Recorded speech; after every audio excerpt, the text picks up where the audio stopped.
little house that needed some paint lived a tired Mickey Mouse trying to sleep, but he can't. You see, the problems were plenty in this house that he had. The roof always creaked, and the drafts, they were bad. The furnace turned on with a clatter and clunk, making pipes sputter, steam, rattle, and plunk. With a slap and a bang, the shutters did slam. This noise, it continued ad nauseam. He rolled and he tossed under his pillow and sheets. Poor Mickey was wishing the sounds they would cease. I can't take this racket another night longer. I thought that I could, but I couldn't be wronger. He threw off his blankets and slunk to the sink. Perhaps I'll feel better after a drink. But the water came out in a way unexpected. It sprayed from the drain in his face, misdirected. He wiped off his mug in angry defeat. Ooh, that's the last straw. My decision's complete. I'm fed up with clanking, kerslamming and squeaking, the whistling and knocking and roof always creaking. Poor Mickey was irked, a bit peeved, you might say. His mind was made up that he must move away. So he gathered his things and emptied each drawer. The last thing he did was lock the front door. Then Pluto and he marched up the next street where new houses stood, all spiffy and neat. He found a nice dwelling that drew his attention, with automatic devices of the latest invention. This house is electric, Said the salesman with pride. If you push this red button, you'll travel inside. With the flick of a switch and the pull of a lever, the house, it transformed. This is really quite clever.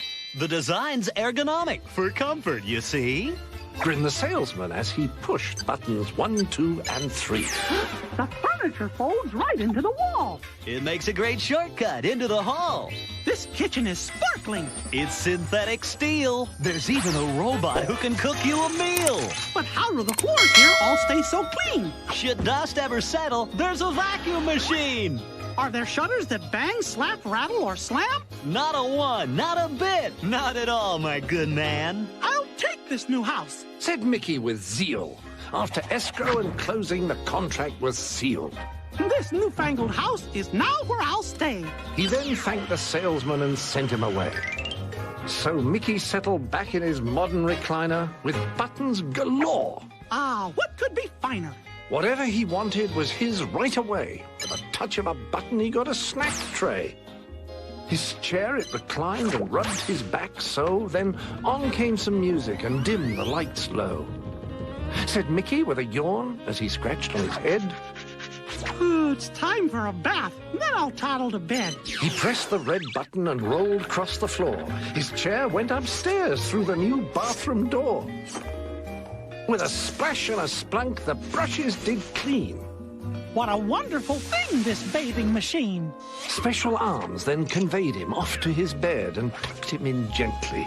Then a story was read. Mickey was cozy, all snuggled up tight.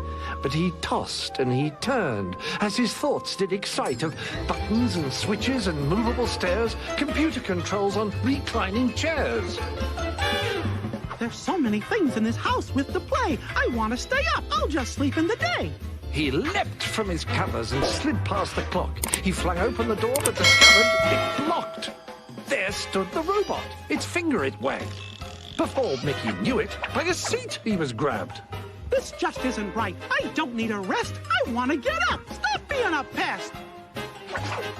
Mickey scampered away, heading straight for the door, but the robot was fast and stopped him once more. Bedtime is fine, but this is my house. You're making me angry. Don't cheese off this mouse. So he turned and he climbed out of the open window and snuck away quietly on tippy-tiptoe. But little did he think that out in the back, the robot was waiting for another attack. Enough is enough. I'll take this no more. If you want to play rough, get ready for war. A bucket of water. That's just the right thing. When the robot comes in, I'll pull on the string. Mickey readied his plan with his own little trap. The robot came in, and then, with a snap, the bucket tipped over, and water came out. It splashed, and it soaked him completely throughout. He stopped, and he fizzed, that man made of steel. He jolted and bolted, and began to unreel. Electricity surged in the house all about, zapping the circuits and shorting them out. Food from the fridge was flung in the air. It splattered and spattered in the poor mouse's hair. He ducked and he dodged, but he could not escape. The jelly that hit him was cherry, not grape. Back into the bath he was dragged very quick and repeatedly scrubbed with a soap on a stick. All sudsy and wet, Micky Mouse tried to flee, but the vacuum was now on a house-cleaning spree.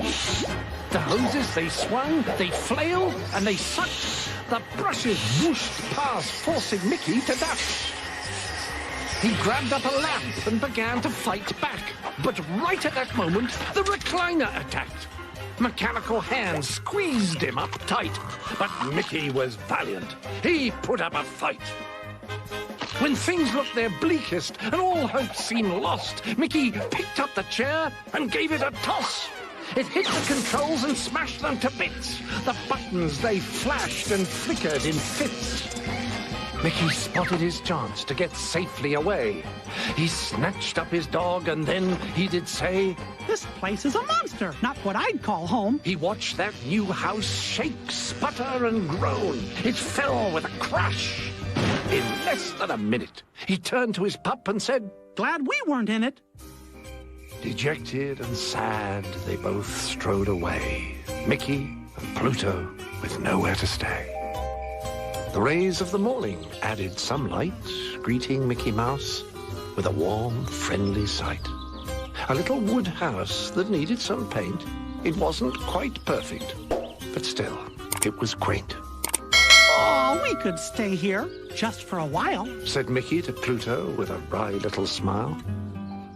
Later that night, all warm in his bed, Micky Mouse snuggled up as sleep came to his head. The furnace, it clanked, it rattled, it shocked. The shutters flew back, they slammed and knocked.